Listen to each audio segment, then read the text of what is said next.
Hello, everyone. Thank you for joining us for a special episode of GenYnot.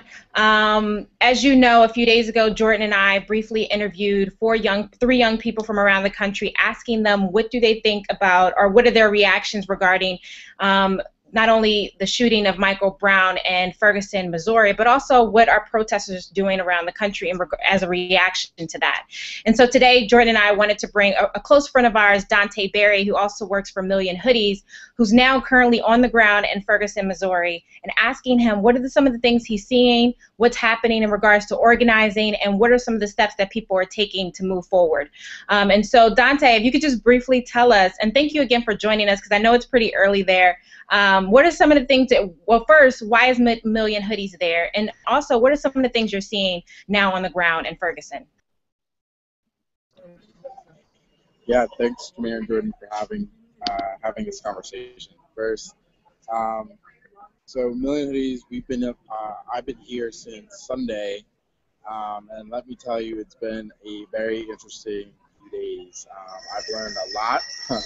um, have a lot of emotions. I'm confused. I'm terrified. I'm frustrated. I'm angry. There's a lot of things there, and things I've been feeling over the last couple of weeks since the shooting. But we're here first and foremost is to support the folks that are on the ground. We're supporting the local organizers, supporting the local protesters, and really being in solidarity with why they are demonstrating, why they're peacefully protesting to the shooting. And in that regards, that also includes making sure that they stay alive. I mean, we're really dealing with folks with state-sanctioned violence, and I've actually experienced tear gas 2 nights ago. I was tear gassed, and also had to help other folks that were tear gassed. I dumped milk and water on them. So yeah, this is really like literally a life and death kind of situation. And the second part of it is that we want to be able to lift up a lot of the narratives, the stories that are being told by this, or that's not being told by this case. If you look back on Trayvon Martin and George Zimmerman, we waited a month until George Zimmerman was arrested, very similar to this case here, where we haven't seen the officer arrested yet.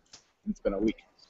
And we also didn't hear any of the stories too much. And I think if you look, there was a BuzzFeed article recently that talks about how everyone on Facebook is doing the AOS bucket challenge, while everyone on Twitter is looking at Ferguson. So if you see some of those types of disparities, we need to be really lifting this conversation up. So yeah, we've been here on the ground and really, really focused on helping and supporting the folks that are doing the local work, particularly the Organization for Black Struggle and more, and taking their lead and being as helpful as possible. Well, I would have to say that is truly amazing. I mean, you're originally from New York, so you drove from New York to Ferguson, Missouri, correct? And correct me if I'm Yep. wrong, there's a few organizations as well as Million Hoodies there. There's National Action Network, there's Dream Defenders that came all the way from Florida. You also have Amnesty International. So are all those organizations, as well as many others, because I saw Reverend McBride in one of your pictures, so are all of those organizations working together? Are you guys collaborating, moving forward, as well as working with residents? Yes, I would say that there's definitely two different tables of folks that are working together. I think Amnesty International, Dream Defenders, Million Hoodies, Organization for Black Struggle, in addition to a number of organizations, including PICO, have been working really closely together. I think some of the older civil rights organizations have a separate table that they're working on. I think it's just different on a different politic. But there is coordination and conversation on the ground, and we're really taking the lead from the folks that are really have the experience and infrastructure over years. And at the same time, we also have the value and principle that this needs to be a Black youth-led protest, given that this is where the frustration is coming from. So we're really focused on really supporting organizers of color and providing the leadership of people of color as well. So what type of organizing is being done? What type of leadership? What type of organizing? What type of workshops? What type of training? What's being done on the ground? Like, take us to, if I'm a person that's at home watching, I don't even know what the definition of an organizer is. I don't even know, like, what did, like, Jesse Jackson do way, way back in the day, or what didn't he do? What are the conversations that are had in those huddles? What needs to be said to the people of Ferguson? What needs to be said to the youth? And what type of skills are you giving them? That's an awesome question. Yeah, so when we look at this, so we had a meeting. We've been having check-in meetings every day with our core team to really kind of take a step back, and then we also reorient new people, and also making sure that folks know how to prepare themselves for the tear gas or the rubber bullets that come out. So there's on the ground team, and there's also a logistical team. And there's also teams that help out with like legal and jail support. So there's folks that are really doing jail support 24/7, bailing, like calling the jail, making sure that there's bail money ready, and doing some fundraising. We also have folks that are like serving as medics. Literally, this is like, I hate to say it, and I really hate to use the word of a war, but like it almost feels that way, given of how bad the situation is, in the sense of how the police have been reacting. I mean, just last night, the things escalated at midnight, and it was actually intentionally escalated at midnight by the police. And it started because someone threw a plastic water bottle. And after that, they started chasing everyone and cornering everyone into certain locations. So, like, really, it's really about thinking about how we're reacting, and also connecting with the young people there. So, like, we're building relationships with the folks there to help coach them. At the same time, we're also really being an observer of the police violence there. So making sure that people are actually documenting some of the things that they're seeing and lifting these up through social media or other media, and having talking points around this. So the most part, it's really there's an on the ground stance where you're really being like physically on the ground, and you have the risk of being harmed in very, very different ways. And there has been a number of gunshots. There's also been a number of tear gas. There's also been a number of like rubber bullets, and there was actually pepper spray last night. So yeah, I mean, this is literally to a point where we're really risking ourselves to save folks and being violence and interrupters, and almost, and also being some of the logistical aspects of like making sure that the protests can still go on peacefully, and they're still building power in the way that they need.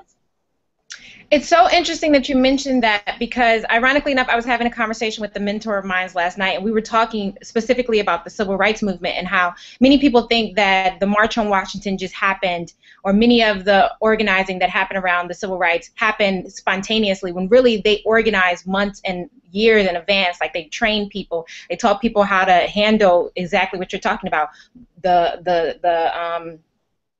What is it called? What did they spray in your eyes? I'm totally losing my train of thought. The tear gas. And so, like, teaching people how to react in those situations. And I just think it's interesting for people who are trying to think about how do they organize back at home, or how do they set a precedent for moving the needle around a specific issue, is that these things take time and that they don't just happen overnight. And so, but one thing I do want to ask you is that, so what do people at home, what are you, the Million Hoodies, and other organizations there on the ground, what is happening moving forward, next steps, and how can people at home either do their due diligence or organize something back in their communities to kind of help support the work that's not only happening in Ferguson, but also around the nation, where people feel like police brutality is on an all-time high, specifically for young people, and young people are a minority? Yeah, absolutely. There's several things, I think. One, first, like, if you're considering coming to Ferguson, I would first consider reaching out to a local organizer, getting in touch with someone who's already on the ground. You don't want to go into this blindly. You don't want to go into this and like make the haphazard decision to just come and see what happens. They don't want all these people here. They want to be able to have a number of folks that have a specific level of skills and experiences that can really help in the sense of what they're trying to do in terms of saving people's lives and ensuring that the protests are happening. At the same, and in addition to making sure that there's a larger political strategy there. So for one, I would work, if you are considering coming to Ferguson, make sure you reach out to a local organizer first. Second, I want to also say that there's other ways of supporting Ferguson from afar. One, there's a number of live streams. There's also a number of toolkits that are being created in which that you can send supplies. They really, really need supplies. They need non-perishable items. A lot of the places around here have been closed, and they closed really early. Like McDonald's closed at 4:30, and so they really need a lot of these supplies. And you can find this on a lot of different sites. So Million Hoodies is actually going to be working on a toolkit on our site so that you can find all this information as well. The third part, I think, is recognizing that this is happening not just only in Ferguson. This is happening in New York. This is happening in LA. This is happening in Florida. This is happening in Ohio. This is happening everywhere. Every 28 hours, a black person is killed by a police officer, a security guard, or self-appointed vigilante. So this is not an isolated incident, and this is systemic. So what folks in Ferguson are asking folks to do is that even if they're in their own individual communities, we want you to also replicate some of the things that are happening here. We want you to be able to take action, and there's toolkits. If you go to Contact Freedom Side or contact the Organization for Black Struggle or more, they'll be able to provide you with the tools and resources to help support you to create action in your own communities and really lift up the fact that this is happening in all of our communities, and we really need to take a stand together. This is a unique moment for all of us to really be a part of something bigger than ourselves.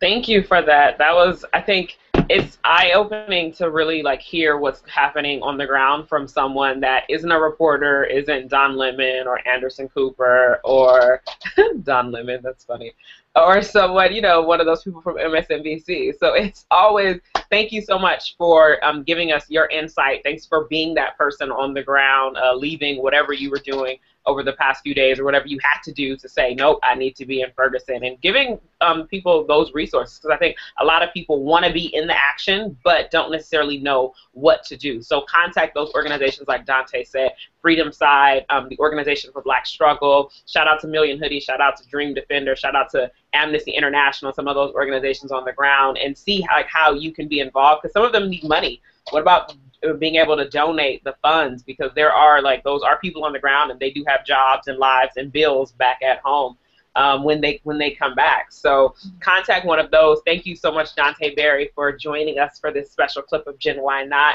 If you want to get in contact with Dante, his Twitter is Dante Barry. at Dante Barry, and we'll give that information on GenYnot's website, thegenynot.com. Thank you for tuning into this special episode. And stay safe, Dante. Stay safe. Yes. Thank you. Stay safe.